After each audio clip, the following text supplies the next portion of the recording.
እግዚአ አካላዊ ቃል ያደረባት ጸሎታችን የምታሳርግ ድንግልናዋ የሚያስተምር ብርሃን የሰፈረባት ደመና መንፈስ ቅዱስ የሚገባት መንገድን የምትመራን የምታሻግረን የኃጢአታችን ግንብ እንዲፈርስ የምታማልደን ርስት የምንወርስባት ሞት በሷ ላይ ስልጣን የሌለባት በክብር ያረገች እናት የእግዚአብሔር ታቦት ይሏችኋል ማርያም ናት።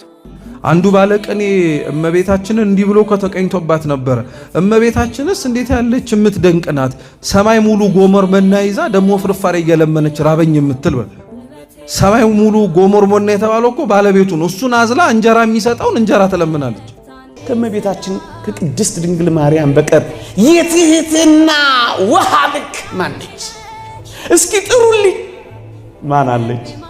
ሌሎች ጌታን ለመውለድ ሲዘጋጁ ገረዱ በሆንኩ እያለች የተመኘች ምኞቷ እንኳን ትሁት የሆነ ከእመቤታችን በቀር የትህትና እናት ማነች? ኧረ ቀረብ ብለው እዋት ባካችሁ። ለመናዋ ወርቅ ነው። ስጋዋ ወርቅ፣ ነፍሷ ወርቅ፣ ህሊናዋ ወርቅ፣ ልቧ ወርቅ፣ ህዋሳቷ ወርቅ፣ ስሟ ወርቅ፣ ሁለንተናዋ ገንዘብ የሆነ ጸጋን የተመላች እጅ እግሯ ገንዘብ የሆነ ናት እመቤታችን።